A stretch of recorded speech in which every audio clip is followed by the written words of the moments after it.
Hey friends, Mark Holmes here, and as always, thank you guys for watching, commenting, and subscribing to the Joe Boo Sports Report. Without you guys, man, this literally does not work. End of another day. This day is the last night that the Dallas Cowboys spend in Oxnard. The last padded practice has happened, and the offense did some really nice things today. They were actually scoring. We had Dak dunk. You know, he's always called dink and dunk. Well, he definitely dunked after he ran it into the end zone, dunked the football over the uprights. We have, of course, what the Dallas Cowboys always have, which is drama. You know, if things were normal or quiet, we'd probably think something was wrong.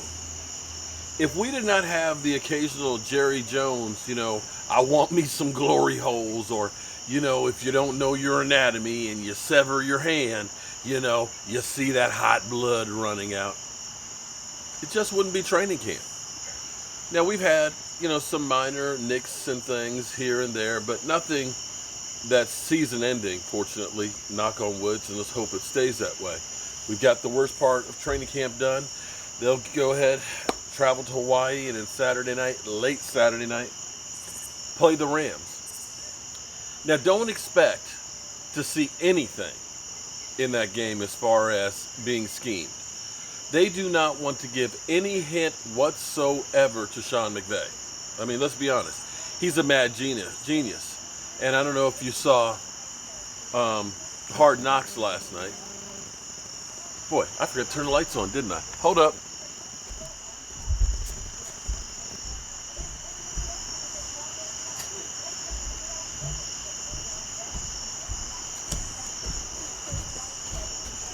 I'm slipping my old age here. I forgot to put the lights on. But I don't know if you saw Hard Knocks last night, but Sean McVay, I didn't know this, actually interned for Tampa Bay. And he was there, and as an intern, you're not getting paid, but was like a sponge sucking up as much information as he could, to the point where he started beginning to coach the guys on the field. And that's where he got to start, John Gruden. Kind of interesting, to say the least. So I guess you could say he's part of the John Gruden coaching tree. But he definitely is a good coach, and we play them later on this year, and hopefully it'll be a revenge game and a game that we'll get back on the bat. Now, personally, I think the Rams are going to be coming back down to earth. I think that they're going to be one of those teams that you look at and say, what happened? Of course, what the NFL talking heads always do is they look at all the teams that were playoff teams the year before, with the exception of the Cowboys, and say they're going to be good next year, even though half of those teams come back down to earth and don't make it to the playoffs. And I think maybe the Rams make the playoffs, but I don't think they're going to be anywhere near as good as they were last year. And I feel the same thing about the Eagles. I think that you're going to see some of these other teams that come out of nowhere that do well. Now, you could say the same thing for the Cowboys, but I think the advantage for the Cowboys is they had so many players that are so young that you look at and say, those guys are going to be able to recover. Those guys are going to be able to bounce back. And I did a video earlier tonight with Philly 500. I tried something a little bit different, using multiple cameras and using the set like I do for my live stream, which are recorded directly into my computer. Only problem is it's like 13 gigabytes, and it's taking hours to upload. So it's already been uploading for an hour. I'll probably wait till tomorrow to put it up. But we were talking about the Eagles, the Giants, the Redskins, and ourselves in the NFC East, and he was going through the litany of injuries that they have. Now, one of the disadvantages for the Eagles, I think, is they're a more mature team. They are like top 7 age-wise. And as you get older, it takes longer to recover. And this is where I look at the Cowboys. Their draft class had over 3,000 snaps last year, which means they're still young, but they've got experience. And I think that speed that this team's going to have with the wide receivers, with those defensive backs, those defensive linemen, that speed kills. Now, we'll have to wait and see how they put it all together on the field. But I got to be honest, you're seeing a couple of guys that you weren't really expecting a whole lot, at least in the first game and in training camp, from like Jordan Lewis and Awuzie and even Anthony Brown. If some of these guys can just step up their game a little bit and get us just a little bit more, that can make all the difference of this team being, maybe a playoff team to maybe being a Super Bowl team. And make no mistake about it, winning the Super Bowl, you need so many things to fall in place. You need a bit of luck. You need help. You need to play teams at the right time.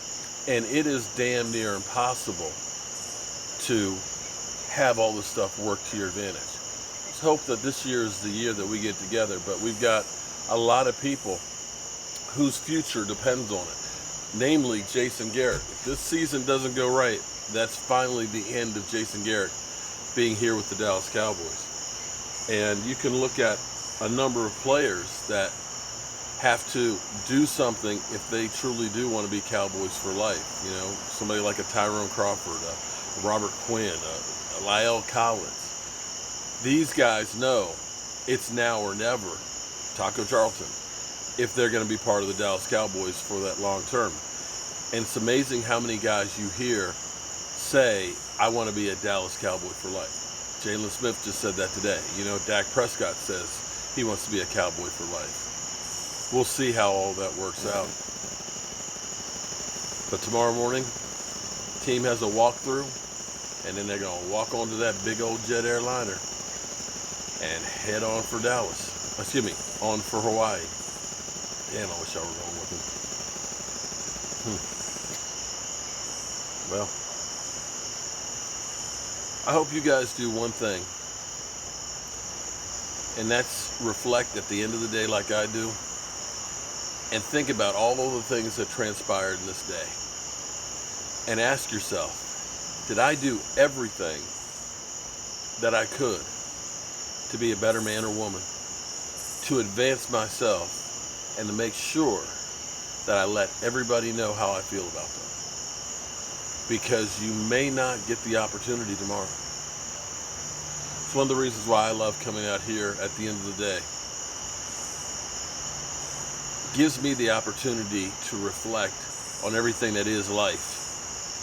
I might not be able to tomorrow. I hope I do. But I know if I wake up tomorrow morning, it's going to be a good day.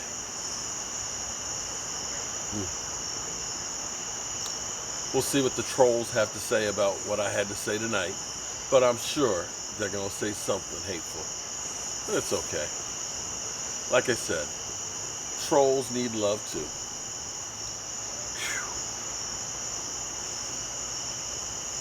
Whew. Well,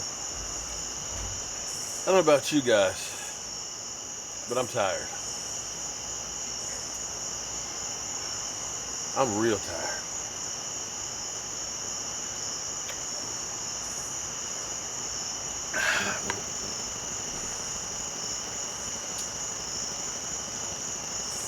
And I'm going to go get me a bag of ice, put on this back, and take a couple of ibuprofens and go to bed.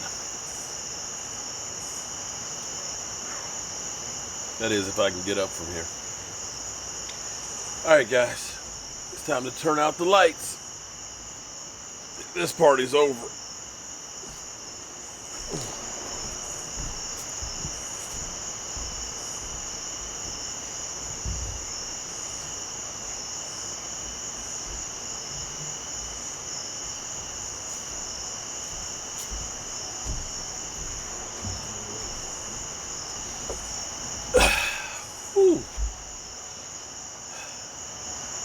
I'll see you guys first thing in the morning for Don't Sleep on the Dallas Cowboys report. I don't want to announce it just yet because I might jinx it. But we got a couple of really cool things that are in the works. Couple of really cool things. The tailgate is going to be off the chain, and we're working on the final details and stuff on there. We may have some special guests that'll be part of the tailgating experience, and we may end up making the whole, I'm sorry, I'm just seeing this flashlight there's a trail that's up here. The flashlight caught my eyes. But we may be looking at doing this whole Redskin Cowboy weekend as like an event where we'll have like an afternoon event. We'll do a meet and greet at the Cowboys Hotel when they come in. Maybe our guest host will do a live stream and stuff that night, and of course all day long. We're going to do something that's not been done on YouTube before, and I am truly blessed to be able to be part of it. All right, guys. Hope y'all have a great night, and I'll see you guys in the morning. Oh, now Philly, Philly, don't you lose my number, 'cause you're not anywhere that I can't find you. Oh, now Philly, Philly, don't you lose my number, 'cause you're not anywhere that I can't find